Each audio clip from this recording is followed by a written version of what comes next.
I'd put driving an old truck almost the equivalent of driving a Ferrari around the streets of Australia. You cannot go to a gas station. You cannot go to shops. You can't drive it without someone going, oh my goodness, like what is this thing? And this is so cool, and wanting to know all about it. So it's really, really refreshing that's the times we're living in now with these old trucks.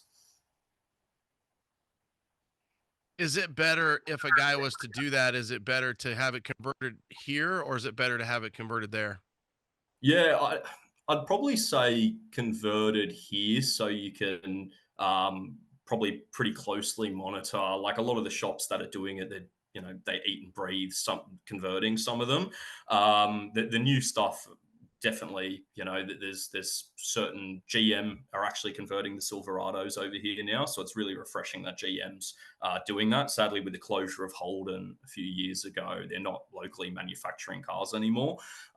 So for them to be doing that, I hope that there's going to be a time where there are variants of the Silverados that are manufactured over here where they can actually, their started life right-hand drive, and they're not converted. But in the interim, like even a lot of the older trucks as well, the shops that were converting them, the hours they spent doing it, it's really, really incredible. Like my Blazer, AC, power steering, it's still got everything that it came with from the factory, and they spent the time obviously making that all work. So hats off to them, man. Yeah, it's super cool and so unique. Again, I remember the first time I saw it and I'm thinking, this is like super flipped photography. There's no way, right? And then kind of dive in, and I'm sure I reposted it on the Nation or something, and it gets, just astronomical views. The funny thing is because your Blazer's so unique, um, anytime you post it, it gets rave reviews, and it's one of those things because it's a special.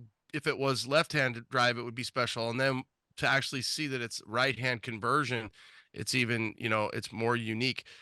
I guess walk us through that. How did you come across this? Just again, Loch Ness monster, something that a lot of people don't even believe is real, and I can't even imagine somebody in Sydney or in Australia. So for the audience, he's from Sydney or he lives in Sydney.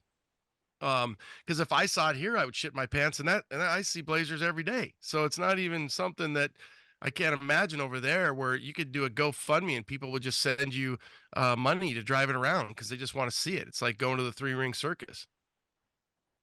Hey, that's a pretty good idea, Jeez. Yeah, $5 is $5, dude. It's like I don't know what it costs for a gallon of gas in Sydney, Australia, but I mean, hey, if we can help fund the Oscar K5, Yeah. revolt, Nah. like let's do it.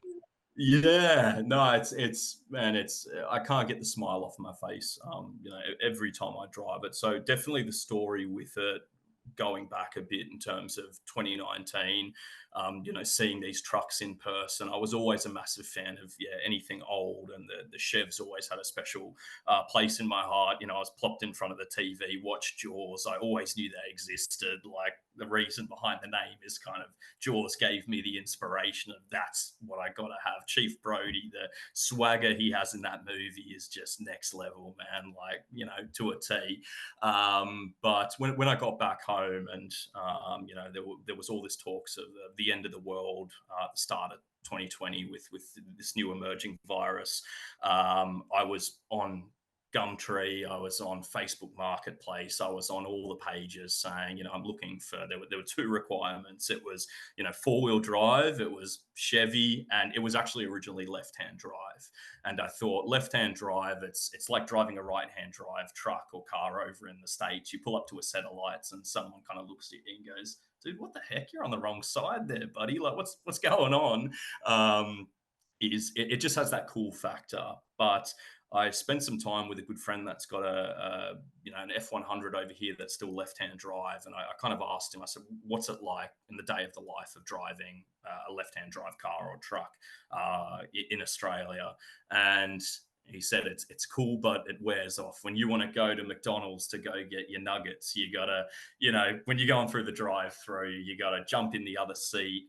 I actually thought about it for a while and thought maybe I could play, McDonald's roulette where I just pull into the pickup window and whoever's ordered something a bit further before, you just take whatever they've got and say, oh, thank you. But I didn't want to be known as the drive-through bandit or anything like that because it wouldn't last very long. So logistically, left-hand drive, it's cool, but it's hard to negotiate around the streets of Australia, day to day. So spending that time looking, it was a good few months where there was nothing. There were lots of people saying, "Good luck," you know.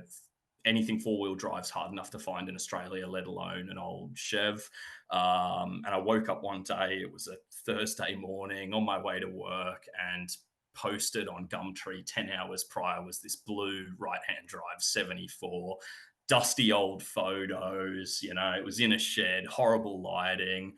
I sent the guy a message because I almost fell off the seat on the train. I thought, people are going to be jumping onto this thing straight away when they see it go up. It was pretty reasonable price. Didn't get anything back for a few hours. And at about lunchtime, when I almost started forgetting about it, the guy calls me back and says, "Hey, this thing's available. I've got a couple of people interested in it. Just one thing that adds a bit of complication is I'm actually going away on holidays for a couple of weeks on Saturday. So if you're interested, you either pick it up now or you're going to wait a couple of weeks." And I think all of us, when you get that excitement in your stomach where you just go, "This is something I have to have." There's no time is of the essence. We got to act on this now. So the issue was it was in Melbourne. So another state, we've got about 600 miles in between us. I can't just get in the car and drive down there. So I'm ringing people around like crazy, trying to find anyone that might be in the area to go check out this truck and at least verify it's real. And out of all people, I had a really good friend in Sydney that goes down and sets up some of the dealerships with some of their computer systems. And he just so happens to be in Melbourne. And I, shoot him a text and ask if it's close to this suburb that the truck's in. And he pretty much sent me a reply back straight away saying, "Mate, I'm 5 minutes away from this suburb." So just, the heavens opened up and I thought this is a sign. So